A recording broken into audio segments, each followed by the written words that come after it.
population. Sous le haut patronage de Monsieur le Premier ministre, chef du gouvernement, institutions, partenaires. Est-ce que les micros... Alors on va lancer. C'est activé.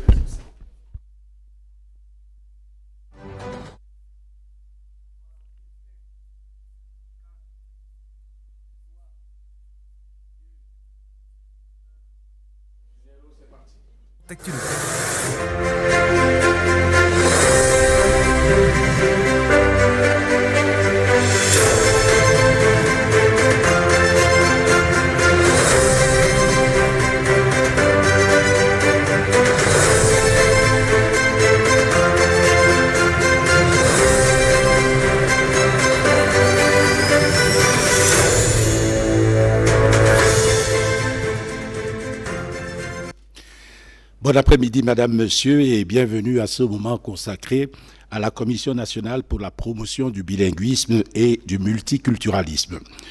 Jamais sans doute, l'espace public n'avait autant vibré au rythme des invectives. Les propos sont ourlés d'intentions de stigmatisation, les gros mots et les noms d'oiseaux rivalisent de violence et bien sûr, les tensions et les crispations dessinent des lunes de fracture entre les groupes de débatteurs et dans la société. Face à cette montée en puissance des discours de haine, nous allons prendre, avec la Commission nationale pour la promotion du bilinguisme et du multiculturalisme, le temps d'une trêve. 3 membres de cette instance vont nous permettre d'évaluer l'ampleur du mal et d'en mesurer l'impact sur l'évolution économique du pays. J'accueille Madame Amatoutou Mouna, Monsieur Pierre-Vincent Ngambo-Fonjo et Monsieur Jean-Marc Mbafor. Bonjour, Mesdames, Messieurs. Bonjour. Alors, nous allons commencer cette séquence par une déclaration liminaire. Elle est de Monsieur Pierre-Vincent Ngambo-Fonjo. Thank you for giving me the floor to develop the theme, hate speech as an impediment for the infrastructural development and the structural transformation of Cameroon economy. My intervention will be structured around a statement of evidence, 4 questions and 4 lessons. First, the obvious observation, hate speech is indeed an obstacle of the development of infrastructure and the structural transformation of the Cameroonian economy. 4 questions structure this evidence. First question, what is the place and content of the structural transformation of the national economy? Second question, what is the place and content of the hate speech? What do we mean by the hate speech? What are its causes and manifestations? Third questions, how does hate speech hinder the development of the infrastructure and the structural transformation of the economy? Fourth questions, what is the experiences of the National Commission for the Promotion of Bilingualisms and Multiculturalisms with regard to the fight against the hate speech? Voilà, mesdames et messieurs, le décor qui est planté. Nous avons donc une évidence, 4 interrogations et 4 enseignements. S'agissant de la première interrogation, La transformation structurelle de l'économie est le premier pilier de la stratégie nationale de développement 2020-2030. La transformation structurelle peut être définie comme la transition d'une économie d'activité économique à faible productivité et à forte intensité de main-d'œuvre vers des activités à plus forte productivité et à forte intensité de compétences. La force motrice de la transformation structurelle est le changement de productivité dans le secteur moderne qui est dominé par l'industrie manufacturière et les services. La transformation structurelle est absolument nécessaire car elle est non seulement une source de productivité plus élevée, de croissance et d'augmentation du revenu par habitant, mais aussi un mécanisme qui aide à atteindre une plus grande diversité de la structure économique, ce qui permet à un pays d'être résilient face à la vulnérabilité, à la pauvreté et au choc extérieur. Au Cameroun, le pilier transformation structurelle prévoit une planification économique qui doit conduire à la résolution de problèmes précis. Il vise, entre autres, le développement des industries et des services, notamment la promotion de l'industrie manufacturière et le rattrapage technologique.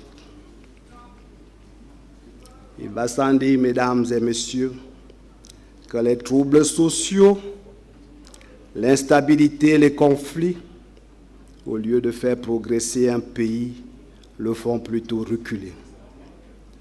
L'une des causes de ces conflits ou de cette instabilité est le discours de haine. Que recouvre donc en substance le discours de haine? Voilà le contenu de la deuxième interrogation, qui est une clarification de ce concept. À cet égard, il convient de souligner que dans le langage courant, le discours de haine désigne un discours injurieux visant un groupe ou un individu sur la base des caractéristiques intrinsèques telles que la race, la religion ou le genre et pouvant menacer la paix sociale. Afin de fournir un cadre unifié permettant aux Nations Unies de traiter de ce problème à l'échelle mondiale, la stratégie et le plan d'action des Nations Unies pour la lutte contre le discours de haine définissent cette notion comme, j'ouvre les guillemets, tout type de communication, qu'il s'agisse d'expression orale ou écrite, ou de comportement constituant une atteinte ou utilisant un langage péjoratif ou discriminatoire à l'égard d'une personne ou d'un groupe en raison de leur identité. En d'autres termes, de l'appartenance religieuse, de l'origine ethnique, de la nationalité, de la race, de la couleur de peau, de l'ascendance, du genre ou d'autres facteurs constitutifs de l'identité. Il n'existe malheureusement pas, toutefois, de définition universelle du discours de haine consacré par le droit international relatif aux droits humains. Ce concept est encore en débat, notamment en ce qui concerne la liberté d'opinion et d'expression, la non-discrimination et l'égalité. Néanmoins, au Cameroun, la loi 2019 du 24 décembre 2019 modifiant et complétant certaines dispositions de la loi 2016 du 12 juillet 2016 portant code pénal définit le discours de haine comme, ouvrons les guillemets, tout outrage à l'encontre d'une race, ou d'une religion, toute incitation à la violence contre des personnes en raison de leur appartenance tribale ou ethnique. Ainsi, le discours de haine développe le rejet de l'autre, favorise l'intolérance sur tous les plans, détruit le sentiment d'amour et de fraternité entre les populations, stigmatise et déshumanise, développe le repli identitaire, entretient les rivalités entre les différentes communautés et groupes sociaux pour la conservation ou la conquête du pouvoir, ainsi que le contrôle des infrastructures et des ressources. Il se dégage clairement de cette définition la menace de la paix sociale. Quelles sont donc les causes du discours de haine au Cameroun? L'on citera sans être exhaustif l'absence de l'équité dans le partage du gâteau national entre guillemets, les litiges fonciers, les crises post-électorales, le chômage des jeunes, l'instrumentalisation des médias, tribalisme, la marginalisation, les discriminations, les injustices, la crise de confiance dans les institutions, l'ostracisme, etc. Relativement aux manifestations, la forme visuelle de la propagation du discours de haine est l'une des plus courantes au Cameroun, avec l'utilisation des principaux médias, que ce soit la télévision, la radio et presse, et le plus souvent, les plateformes des réseaux sociaux. Les auteurs utilisent souvent différentes stratégies pour atteindre leurs objectifs. Trois des stratégies les plus répandues sont la déshumanisation, la diabolisation, la violence et l'incitation. Il importe de relever que les mots ont le pouvoir de rapprocher les communautés et les pays, mais aussi de les déchirer, d'alimenter les conflits, les guerres, voire les génocides. Le discours de haine ainsi défini peut entraver le développement des infrastructures et la transformation structurelle de l'économie. De quelle manière? Ainsi émerge la troisième interrogation. Comment donc le discours de haine entrave-t-il le développement des infrastructures et la transformation structurelle de l'économie? Le discours de haine sape la cohésion sociale et porte atteinte aux valeurs que l'on a en commun, les valeurs partagées. Il fait reculer la paix, la stabilité, le développement durable et le respect des droits de l'homme pour tous. Le développement économique d'une nation repose également sur la capacité de ses habitants à vouloir être unis et à vivre ensemble. Il est important de souligner que le discours de haine sème la discorde et sont une menace à cette unité. Le discours de haine est un vecteur de désunion et donne lieu à des conflits. Nous avons noté l'instabilité avec les dégâts causés depuis le début des questions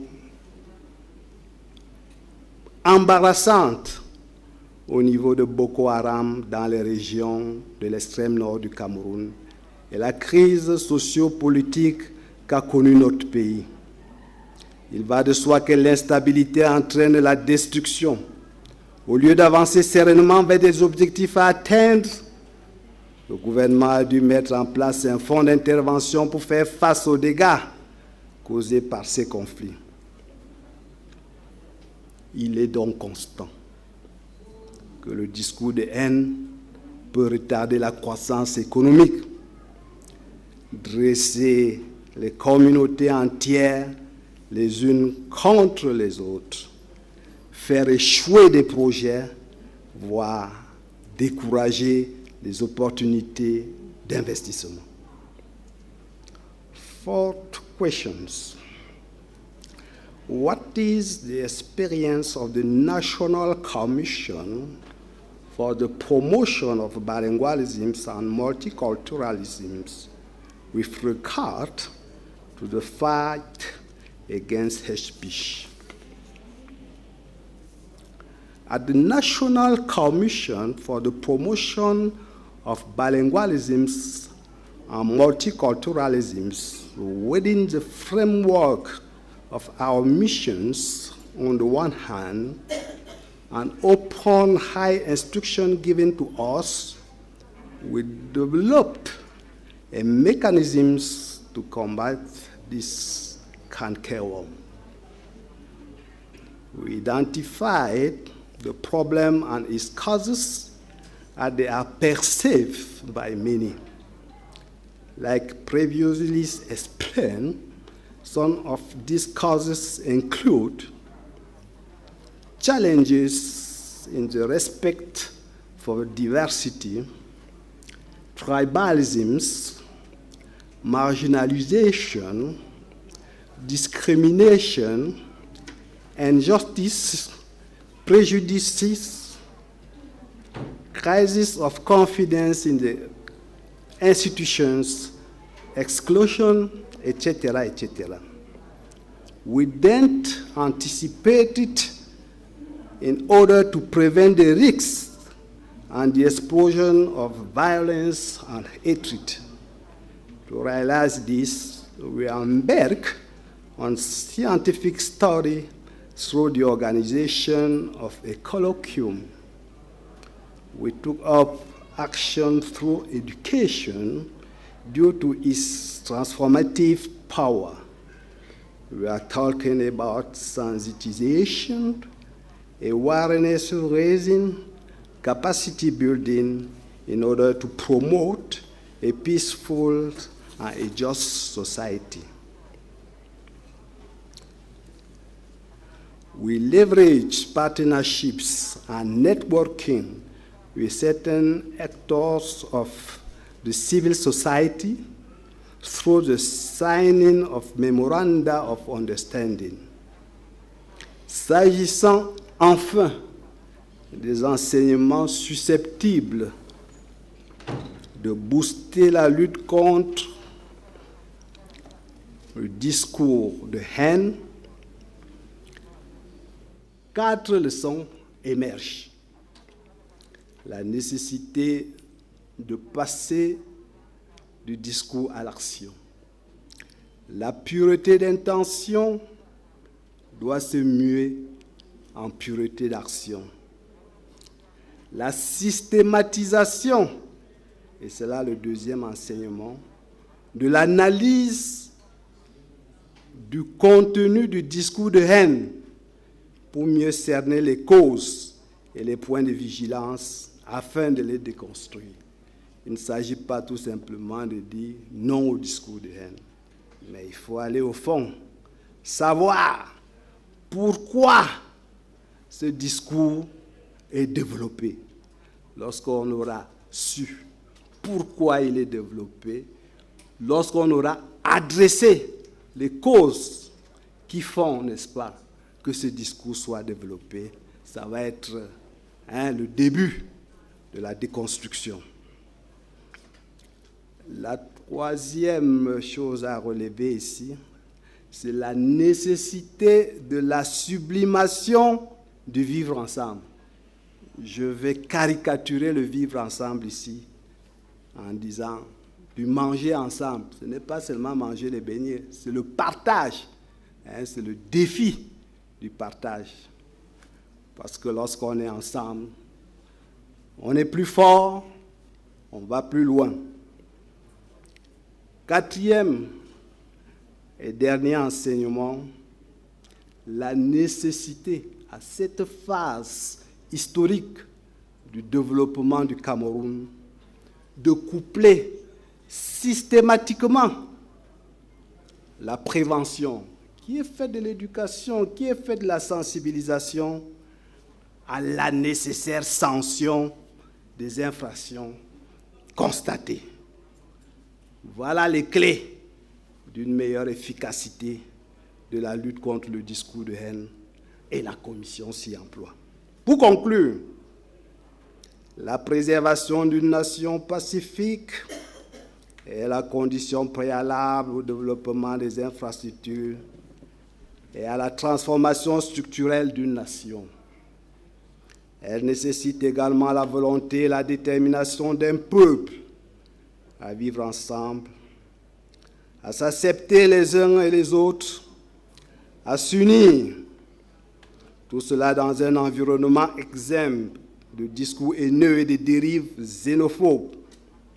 La promulgation de la loi 2019 du 24 décembre 2019 modifiant et complétant certaines dispositions de la loi 2016 du 12 juillet 2016 portant code pénal qui réprime le discours de haine montre à quel point le président de la République et le gouvernement du Cameroun sont déterminés à éradiquer ce fléau et à créer les conditions favorables à un Cameroun émergent, démocratique et uni dans la diversité à l'horizon 2035. Voilà, monsieur le modérateur, ce qui devait être dit de manière liminaire pour cette intervention et qui fut dit.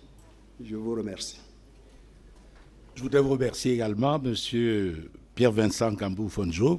Nous allons prendre une page de publicité pour digérer cet exposé liminaire avant de passer à la partie débat. Are you a development actor?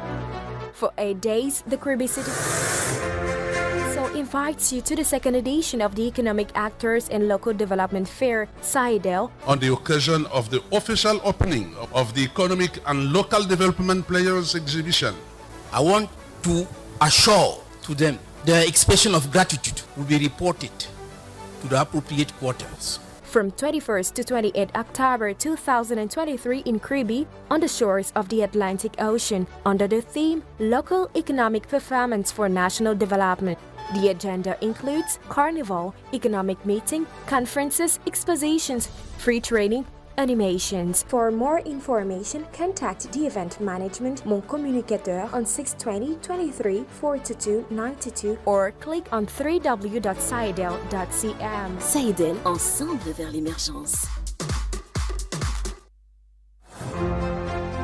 Face aux énormes défis que doit relever le Cameroun pour son émergence en 2035, le gouvernement, à travers la stratégie nationale de développement S1D30, s'est engagé à développer les infrastructures dans tous les domaines de la vie de la nation afin de répondre aux besoins des populations.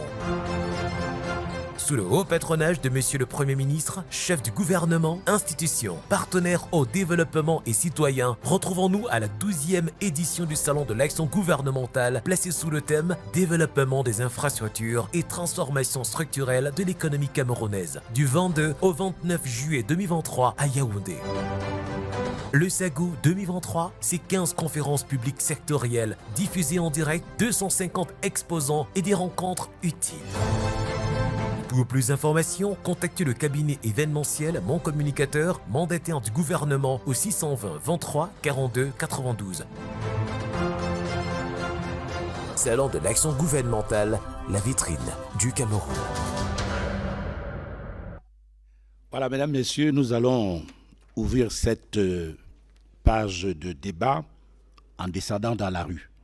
On va aller à la rencontre de monsieur Tout-le-Monde, qui va nous dire ce qu'il pense de la Commission nationale pour la promotion du bilinguisme et du multiculturalisme, qui va nous dire quel est son état des lieux à lui des questions de multiculturalisme, des questions de bilinguisme et des questions de discours haineux.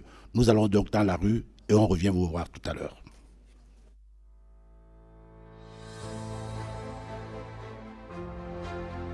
I'm quite aware of the existence of this commission headed by the former Prime Minister, Head of Government, Peter Mafani Musongi. I'm aware about the existence of the commission But in fact, I don't really know their role and what they really do.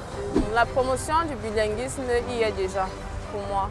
Vu que une comme moi maintenant, mes enfants tous font maintenant section anglophone. Et il me dit que la base devrait aussi partir par les parents. I'm a teacher. I see in my class, I can take for you in my class. When I'm teaching, my children speak perfectly English, but out with their friends, they talk French. Yes, they're perfectly bilingual. If they were not doing their job, they wouldn't have been existed. So I think they are really doing their job to promote bilingualism, and it's a good thing. Avant le NOZO, nous avons eu la remarque qu'il y avait uniquement beaucoup plus de sections francophones et les sections anglophones n'étaient pas pleines. Maintenant, après le NOZO, par les immigrations dans beaucoup de villes, nous retrouvons maintenant plus les sections anglophones qui sont maintenant saturées dans les salles de classe. Cameroon, bilingualism is not about speaking, but it's about me speaking the language and you understanding, despite the fact that you don't speak that language. To promote bilingualism, it's personal. It's for the person who wants to be bilingual to first of all accept the fact that he or she has to be bilingual. Salon de l'action gouvernementale, la vitrine du Cameroun. Madame Amatou Mouna, Monsieur Pierre-Vincent Gambo-Fonjo, Monsieur Jean-Marc Bafort, Messieurs, Madame et Messieurs les membres de la Commission nationale pour la promotion du bilinguisme et du multiculturalisme, j'ai entendu quelqu'un dire quelque chose qui m'a fait sursauter. Je ne sais pas si ça a été le cas pour vous. Quelqu'un a dit tout à l'heure qu'il n'était pas au courant de l'existence de cette commission. Comment vous avez accueilli cette déclaration? Vous avez la parole. Hein? Monsieur Bafort.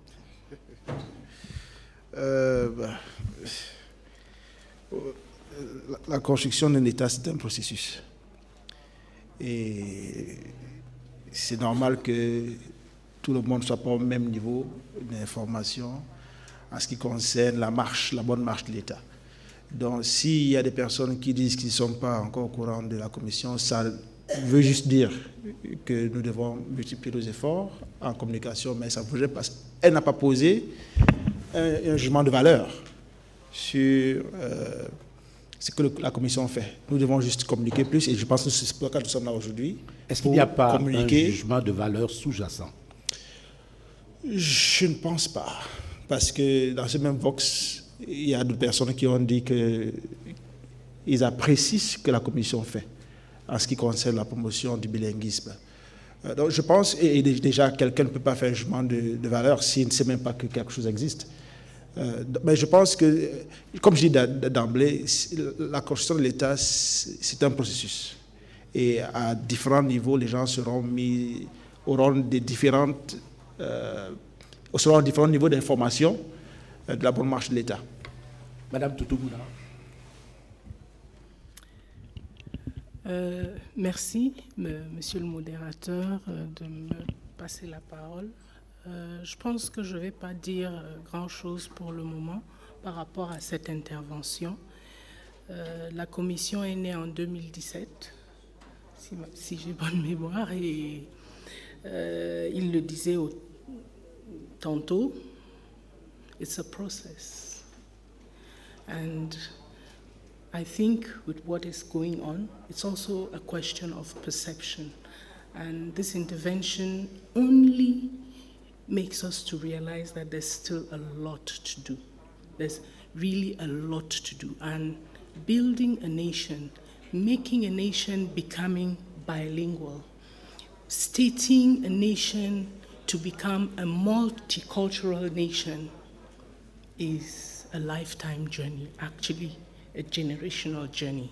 So it's only normal to find certain people who don't know of the existence. Maybe they are more focused on other things. But I think also that c'est véritablement l'occasion de nous dire à la Commission qu'il faut qu'on fasse un peu plus. Merci, monsieur le modérateur. Monsieur Gambo-Fonjo, est-ce que ce que je viens d'entendre de vos collègues, ce n'est pas un discours pro domo. Est-ce qu'il fallait s'attendre à autre chose venant des membres de la commission? Je vais juste nuancer en disant que d'abord, il s'agit d'une opinion. Et une opinion reste une opinion. Quand je l'ai dit, j'ai tout dit. Je ne vais pas davantage développer. Je signale à ceux qui sont devant nous qui peuvent demander la parole et l'obtenir. Maintenant, je voudrais aller plus loin dans ma question. Madame, messieurs, c'est un sentiment personnel que les discours haineux dont nous avons beaucoup parlé dans l'exposé liminaire, ces discours haineux ont connu une recrudescence depuis l'ouverture démocratique. Est-ce qu'il faut croire que le Camerounais d'avant l'ouverture démocratique est différent du Camerounais d'après l'ouverture démocratique? Est-ce que quelque chose s'est passé dans l'ouverture démocratique qui a amené les Camerounais à parler davantage?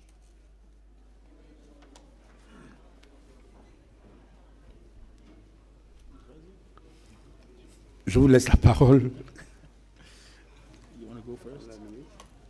Ah, bon, je vais encore aller. Vous allez au charbon. Je pense que l'ouverture démocratique est une très bonne chose. Et ça a son actif, le fait que ça a ouvert le débat politique, ça a démocratisé notre pays. Mais bien sûr, avec chaque changement, il y a du bon et il y a du mauvais. Et avec cette liberté d'expression que la démocratisation a apportée au Cameroun, tout le monde se sent libre de dire du n'importe quoi. Et je pense que c'est là où la démocratie a été peut-être mal entamée, où doit être un peu régulée. On est libre de dire ce qu'on veut, il y a la liberté d'expression, mais il faudrait aussi savoir que là où ma liberté s'arrête, c'est là où la liberté de l'autre commence. Et il faudrait être conscient du fait que je suis libre de n'importe quoi, je ne suis pas libre de blesser l'autre. Donc oui, la démocratie a amélioré, a pesé, a fait progresser notre société, mais il faudrait maintenant qu'il y ait cette... Mais sur le constat de départ, vous êtes d'accord que le Camerounais parle davantage Bien un sûr. discours haineux depuis... Aujourd'hui, avec les réseaux démocratique. sociaux, avec l'ouverture médiatique, avec les réseaux sociaux, c'est normal qu'il y ait... Tout le monde est journaliste maintenant caché derrière son téléphone et tout le monde peut dire ce qu'il veut dire. Alors, Monsieur Gambo Fonjo, Madame Toutou-Mouna, l'ouverture démocratique, elle nous a servi ou elle nous a desservi? L'ouverture démocratique est un processus. L'ouverture démocratique nous sert et va davantage nous servir parce que c'est la démocratie qui permet de croiser les idées et de faire émerger, n'est-ce pas, la vérité. Donc, nous ne devons pas avoir peur de l'ouverture démocratique qui, en réalité, a pris, n'est-ce pas, une tournure exponentielle, et comme l'a dit M. Mbafor, à cause, n'est-ce pas, du caractère démocratique aussi de l'expression, des progrès technologiques pour lesquels aujourd'hui le Cameroun de demain doit se construire par l'établissement d'un ordre numérique qui permettra donc de contenir cette expression démocratique. Oui, Madame Toutou-Mouna. Je vais un peu aborder le problème autrement, en disant que le discours de la haine est d'abord le reflet d'un problème qui se passe dans notre société. Donc, sa prise en compte est importante. Tantôt dans le propos liminaire, on analysait. Et donc, La question qu'on se pose, c'est pourquoi? Et à notre niveau, qu'est-ce qu'il faut faire? Quelles en sont les causes? C'est un constat, c'est un problème. Ce problème pourrait engendrer d'autres problèmes. Donc il est le reflet de quelque chose, je dis bien, qui se passe dans la société. Qu'est-ce qu'il faut faire? C'est une réalité. Elle peut peut-être refléter les mécontentements, peut-être des inégalités, peut-être d'autres choses qui se passent dans la société. Et donc, c'est important. Une société peut aussi se remettre en question. Il y a aussi des problèmes sociaux qui entraînent parfois des mécontentements. Donc, je pense qu'il faut aller regarder pourquoi ce discours. Et nous, au niveau de la commission, je pense que c'est un peu notre rôle, parce que le décret qui crée cette institution stipule bien que nous sommes là pour conserver et préserver la paix, l'harmonie, le vivre ensemble. Donc, ce discours ne vient pas au hasard. Il y a peut-être des choses qu'il faudrait regarder. Voilà un peu. Et précisément, je vais extraire deux des raisons dont parlait M. Ngambo Fonjo dans son exposé liminaire, deux des raisons qui pourraient expliquer la recrudescence des discours haineux. Première raison, les inégalités sociales. Le vivre ensemble qu'on clame et qui n'est pas le manger ensemble. Comment est-ce que votre commission peut combattre un tel problème? Alors, avec monsieur le modérateur, je vais aller tout droit dans les missions de la commission, en prenant par exemple cette inégalité qui a donné naissance à cette loi sur les langues officielles. C'était véritablement un problème de deux langues, une peut-être minoritaire et une autre majoritaire. Et aujourd'hui, à travers cette loi, elle permet d'aplanir et de commencer maintenant à travailler sur un processus d'intégration de tout le monde. Donc, sur chaque niveau de problème, vous pouvez avoir des éléments qui frustrent les autres, etc., pour en arriver à la haine. Et pendant nos descentes sur le terrain, nous avons vécu des situations où ce mécontentement de discrimination amenait les gens à être non seulement aigris, se sentir défavorisés. Comment donc créer une caste des moins aigris, c'est-à-dire faire en sorte que les laissés pour compte soient moins nombreux et que par conséquent les discours de haine s'estompent? Sur cette question, je vais dire tout simplement que nous devons apprendre à partager. Ça, c'est un défi, le défi de partage. Le deuxième défi qui doit être, n'est-ce pas, relevé, est celui de vous interrompre, M. Ngambo Fonjo. Nous devons apprendre à partager. Oui. On le dit à la commission. Vous êtes un organe consultatif. Est-ce qu'on vous écoute? On nous écoute. Je peux vous rassurer que l'on nous écoute. Je ne vais pas venir ici décliner le processus décisionnel de notre pays, mais sachez que la commission est une force de proposition, une force d'alerte, une force de signalisation qui est écoutée par celui qui doit écouter. La deuxième cause que je vais extraire de votre discours liminaire, c'est le boom des réseaux sociaux. C'est le véhicule par excellence par lequel passent les discours haineux. Qu'est-ce que vous pouvez contre les réseaux sociaux?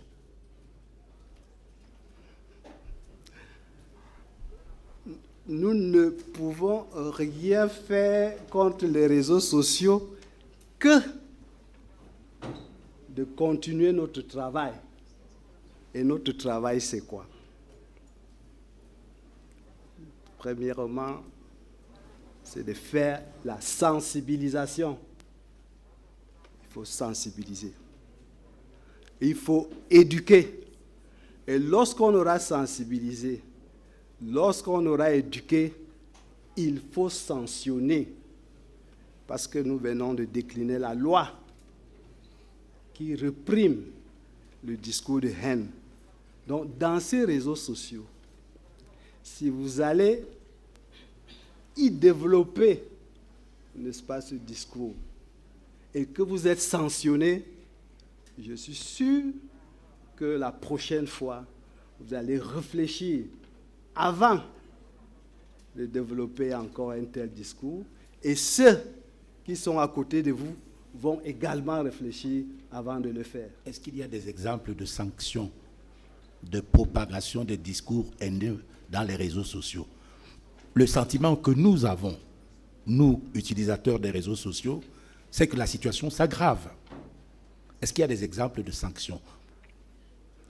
Sur ce plan, je dois vous dire que ça reste une conquête. Et c'est parce que ça reste une conquête que dans les enseignements que j'ai développés tout à l'heure, j'ai dit qu'il fallait coupler absolument la prévention de la sanction. C'est ceux qui sont concernés par ce discours de haine qui doivent porter plainte. C'est ceux-là qui doivent saisir la gendarmerie, c'est ceux-là qui doivent saisir le procureur, c'est ceux-là qui doivent initier, n'est-ce pas, les procédures pour des sanctions éventuelles. Malheureusement, la société camerounaise, qui demeure une société en construction, reste un peu attentive sur ce plan. Je confesse. Messieurs les membres, Madame et Messieurs les membres de la Commission nationale pour la promotion du bilinguisme et du multiculturalisme, si on vous demandait aujourd'hui de faire le bilan de vos activités, de quoi seriez-vous le plus fier? Alors, ce dont nous serons le plus fiers, et je suis en train de chercher, n'est-ce pas, cet outil, c'est la loi numéro 2019-019 du 24 décembre 2019 portant promotion des langues officielles au Cameroun. Cette loi, qui a fait l'objet d'une délibération et d'une adoption au niveau du Parlement, a été promulguée par le président de la République. Et l'avant-projet, n'est-ce pas, de cette loi a été confectionné au niveau de la Commission. Voilà un acquis pour lequel nous sommes fiers. Oui, Madame Toutou-Mouna. Merci, Monsieur le modérateur. Je vais aller un peu plus loin en disant que nos descentes dans les ministères, nos descentes dans les régions, etc., ont permis de faire deux choses, de communiquer et de comprendre quelles sont les aspirations des populations ou des personnes dans une certaine sphère, mais surtout, vous conviendrez avec moi qu'aujourd'hui, plus de personnes essayent de parler anglais ou d'autres qui essayent de parler français. Et je veux dire, dans la perception... Je vais réserver cette question du bilinguisme pour la dernière partie de cette émission. D'accord. Je vais alors parler peut-être concernant les écoutes. Vous le disiez au départ que c'est un organe consultatif. Alors, il y a beaucoup de plaintes personnelles, de récriminations qui sont adressées, mais que nous ne pouvons pas directement les porter au public, puisque nous devons aussi garder l'identité de ceux qui se plaignent, le président de la commission prend sur lui d'écrire, parfois de faire des rappels et même parfois de saisir le chef de l'État. Et ces problèmes sont réglés. La commission ne perd pas sur le terrain en tant que personne qui pourrait donner des instructions, ou etc., mais à travers le président de la République, à qui le président de la commission écrit directement par rapport à certaines plaintes individuelles. Et Dieu seul sait que je n'ai pas les statistiques là devant moi, mais par an, nous recevons plus de 2000 à 3000 plaintes qui sont, et puis il y a un numéro vert, et les gens appellent. Alors, certains veulent garder la discrétion. Donc, il y a ce côté qui n'est pas visible, mais qui existe véritablement au niveau de la commission. Donc, je pense qu'il faut surtout retenir qu'en commençant déjà à régler ces problèmes individuels, nous amorçons quelque chose. Et il y a une perception différente. C'est vrai, lorsqu'on écoutait les Vox Pop, on avait l'impression que les gens s'attendent un peu plus à certaines choses. Mais la population devrait aussi comprendre que la commission est un organe consultatif.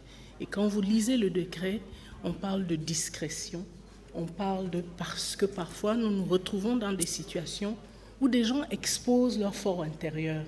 Donc, ces cas-là ne peuvent pas être visibles publiquement. Voilà ce que je pourrais dire en ajoutant que le fait saillant, c'est cette loi, mais on travaille aussi, nous avons la loi sur le multiculturalisme qui est déjà en train d'être préparée, et puis nous avons aussi les textes d'application par rapport à cette loi sur les langues officielles. Voilà, monsieur le modérateur. Pour terminer sur cette partie, et je suppose que beaucoup de ceux qui sont parmi nous se posent cette question, c'est juste une question d'information.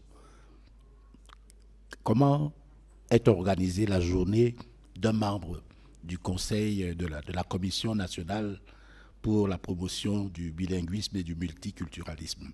Qu'est-ce que vous faites de façon très précise?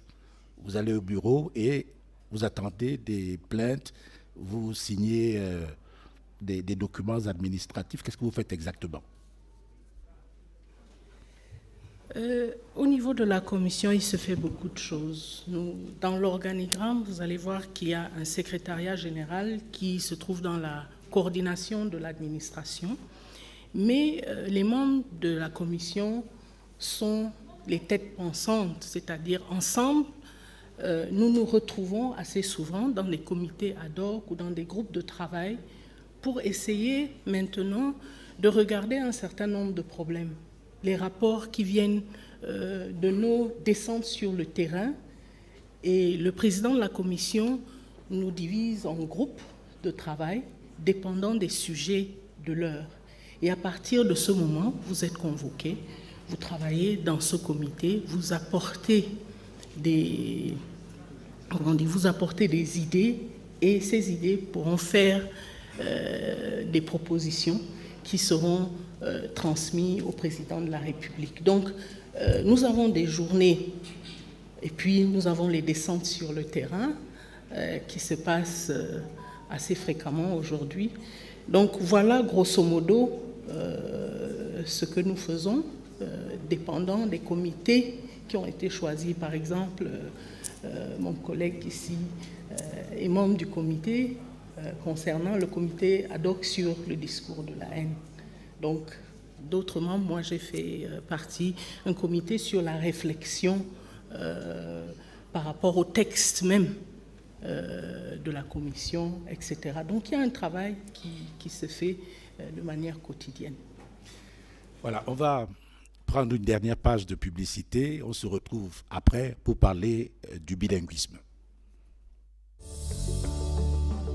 Pour tout savoir sur les études, la construction et la réhabilitation des infrastructures routières, des bâtiments publics, de l'entretien et de la protection du patrimoine routier national, le ministère des Travaux publics, ses organismes sous tutelle et les les grands acteurs du secteur des BTP au Cameroun vous souhaitent le bienvenu à la 12e édition du Salon de l'Action gouvernementale, SAGO, du 22 au 29 juillet 2023 au Palais polyvalent des sports de Yaoundé.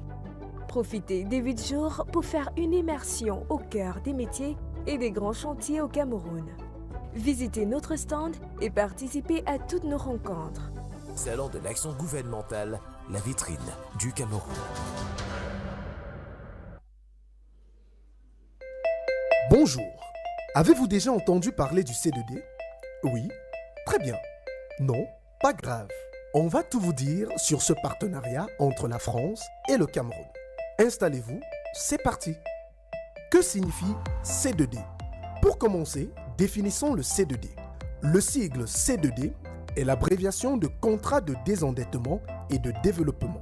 C'est un mécanisme de remboursement de la dette mis en place par la France en juin 2006 à la suite de l'atteinte par le Cameroun du point d'achèvement de l'initiative Pays pauvres très endettés, PPTE. Comment fonctionne le C2D? En pratique, le Cameroun rembourse sa dette et 15 jours après, la France crédite à son tour le Cameroun du même montant dans un compte logé à la Banque des États de l'Afrique centrale, BEAC. Cet argent mis à la disposition du Cameroun est affecté au financement de projets de développement. Comment sont choisis les secteurs à financer? Les projets à financer sont établis selon les priorités du document stratégique pour la croissance et l'emploi, DSCE. Ils s'inscrivent dans les grands axes définis par le gouvernement camerounais avec pour ambition de contribuer à améliorer durablement le quotidien des Camerounais et à construire le Cameroun de demain. Combien de contrats ont été signés? Au Cameroun, 3 C2D ont été signés à ce jour avec la France. Le premier C2D a été signé le 22 juin 2006 pour une période de 5 ans et pour un montant de 352 milliards de francs CFA, soit près de 538 millions d'euros. Le deuxième C2D, dans la continuité du premier, a été conclu le 1er juillet 2011 pour un montant d'environ 214 milliards de francs CFA, soit plus de 326 millions d'euros. Le troisième contrat C2D, quant à lui, a été signé le 30 juin 2016 pour un montant de 401 milliards de francs CFA, soit 611 millions d'euros. Il s'achèvera en 2025. Au terme de ce troisième et dernier C2D, ce sont près de 1000 milliards de francs CFA qui auront été investis dans l'économie camerounaise afin de réduire la pauvreté, d'assurer une meilleure santé des Camerounais, d'améliorer les infrastructures et d'impulser le développement.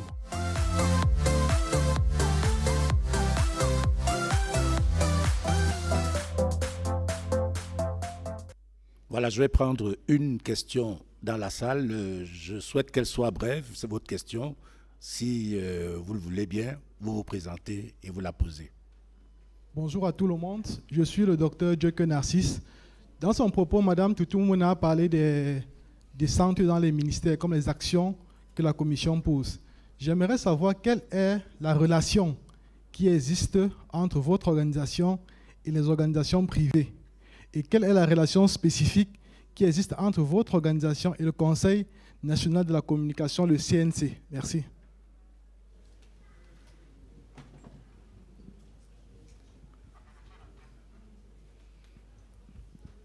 Et j'aurais pu ajouter à cette question que est-ce que la commission, à la commission, n'a pas le sentiment que le trop-plein de journaux dont de nombreux sont téléguidés, nous le savons tous, est-ce que ce trop-plein de journaux n'est pas parmi les causes de la circulation des discours haineux? Merci. Je vais prendre d'abord le premier point du docteur Narcisse en disant que la Commission nationale pour la promotion du bilinguisme et du multiculturalisme est logée à la présidence de la République.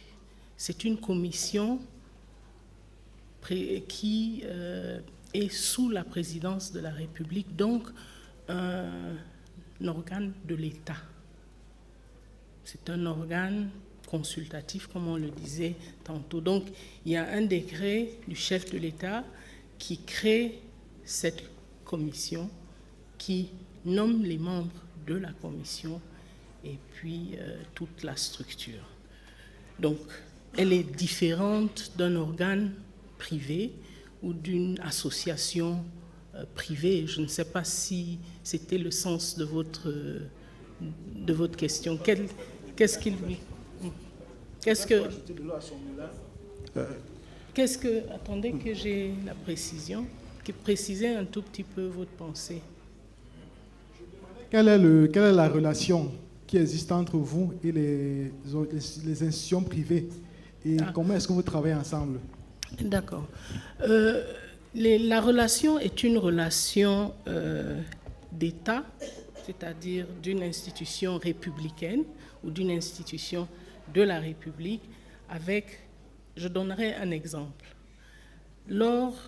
Quand vous regarderez la loi je prends l'exemple de la loi sur les langues officielles, vous allez voir dans cette loi des éléments qui vous disent par exemple que la commission est l'organe qui peut descendre et vérifier l'application de la loi, c'est-à-dire faire le suivi de cette loi. Elle donne le pouvoir à la commission de descendre et de faire le suivi.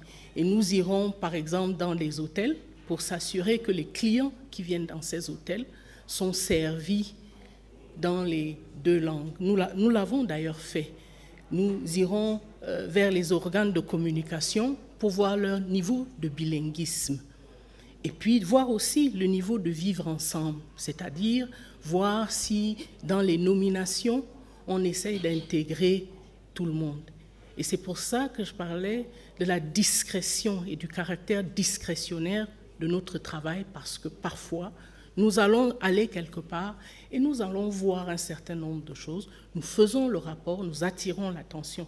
Donc il y a ce lien, puisque le décret en lui-même nous demande de travailler sur la paix, la consolidation de la paix, le vivre ensemble et la promotion et de l'unité nationale. J'avais oublié ce point-là, merci. Donc voilà grosso modo ce que nous faisons. Maintenant, par rapport aux journaux, c'est le modérateur. Je ne sais pas si j'ai maintenant pu répondre à votre question, à votre préoccupation. C'est-à-dire le discours haineux. Donc, je vais le prendre dans le cadre des journaux. Alors, dans la gestion de la problématique du discours haineux, la Commission a mis en place une coalition.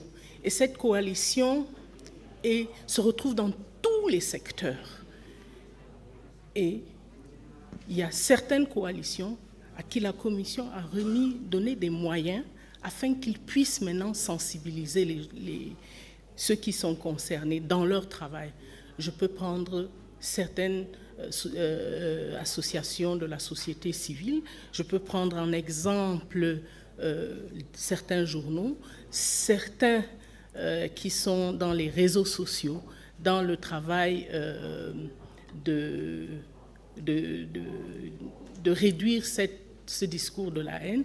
Vous avez la Kamasej, par exemple, qui travaille avec la Commission afin de le faire. Je souhaite attirer votre attention de voir que ce n'est pas un travail facile.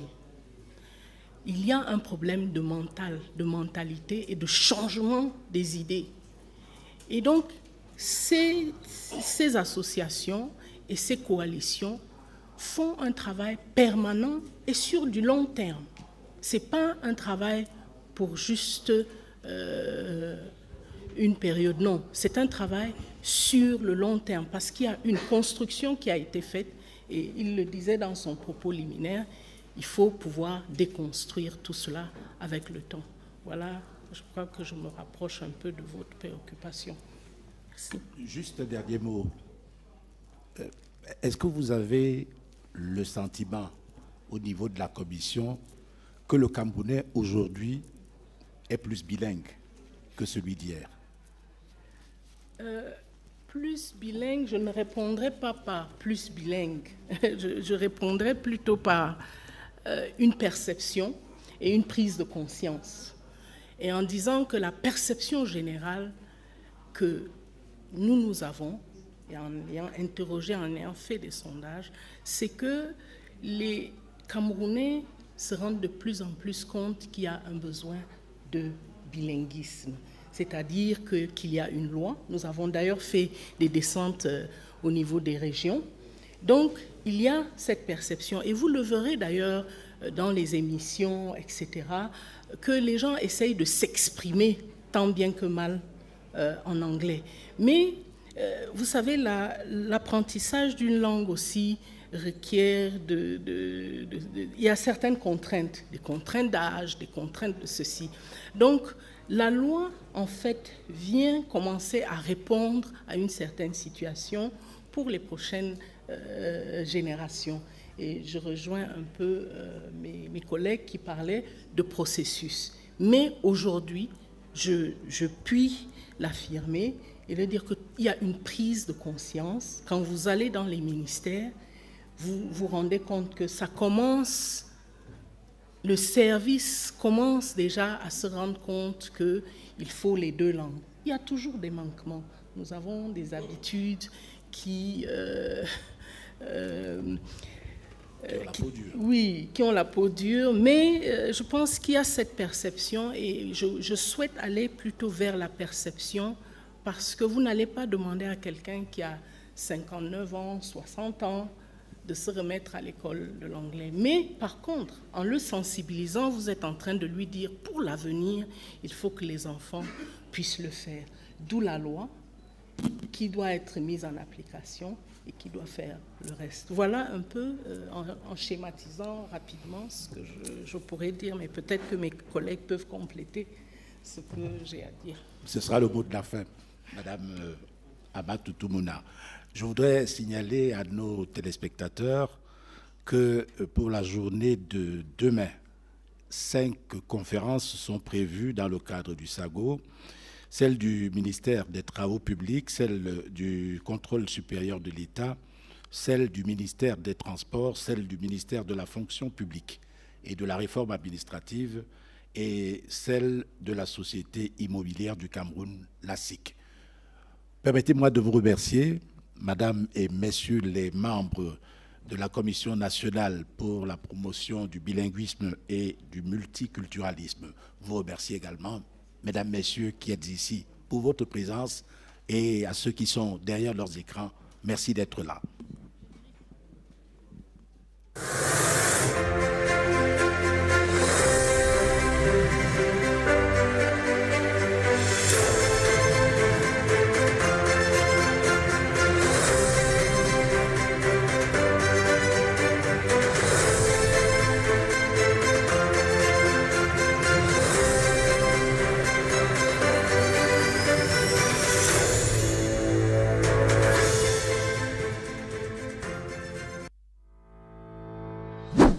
S'informer sur les politiques publiques nationales et les opportunités d'emploi. J'invite les jeunes à participer comme moi au SAGO 2023. Au quotidien, les entrepreneurs locaux œuvrent pour la mise en œuvre de la politique d'impôt-substitution impulsée par le gouvernement camerounais. L'association Entrepreneurs Ingénieurs d'Afrique ASENIA et ses membres vous donnent rendez-vous du 22 au 29 juillet au SAGO 2020. Depuis une quinzaine d'années, la PEJ, l'Action pour le plaidoyer de l'emploi et l'entrepreneuriat jeune, plaide en faveur de l'emploi. Nous serons au SAGO 2020. L'infrastructure constitue de véritables atouts pour l'attractivité de nos villes. La communauté urbaine de Kribi en parlera pour le SAGO 2023. Salon de l'action gouvernementale, la vitrine du Cameroun. Pour mieux s'informer sur les politiques publiques nationales et les opportunités d'emploi, j'invite les jeunes à participer comme moi au SAGO 2023.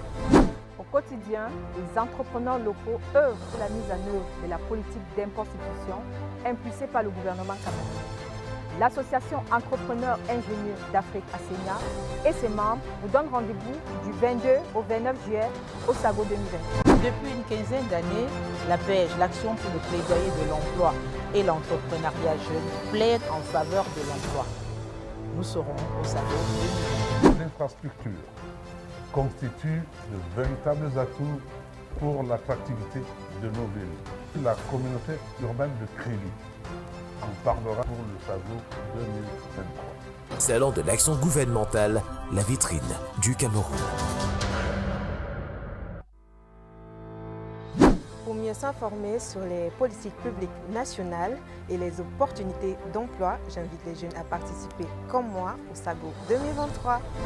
Au quotidien, les entrepreneurs locaux œuvrent pour la mise en œuvre de la politique d'impostitution impulsée par le gouvernement camerounais. L'association Entrepreneurs Ingénieurs d'Afrique ASENIA et ses membres vous donnent rendez-vous du 22 au 29 juillet au SAGO 2020. Depuis une quinzaine d'années, la PEJ, l'Action pour le plaidoyer de l'emploi et l'entrepreneuriat jeune, plaide en faveur de l'emploi. Nous serons au SAGO 2020. L'infrastructure constitue de véritables atouts pour l'attractivité de nos villes. La communauté urbaine de Kribi en parlera pour le SAGO 2023. Salon de l'action gouvernementale, la vitrine du Cameroun. Pour mieux s'informer sur les politiques publiques nationales et les opportunités d'emploi, j'invite les jeunes à participer comme moi au SAGO 2023. Au quotidien, les entrepreneurs locaux œuvrent pour la mise en œuvre de la politique d'impostitution impulsée par le gouvernement camerounais. L'association Entrepreneurs Ingénieurs d'Afrique ASENIA et ses membres vous donnent rendez-vous du 22 au 29 juillet au SAGO 2020. Depuis une quinzaine d'années, la PEJ, l'Action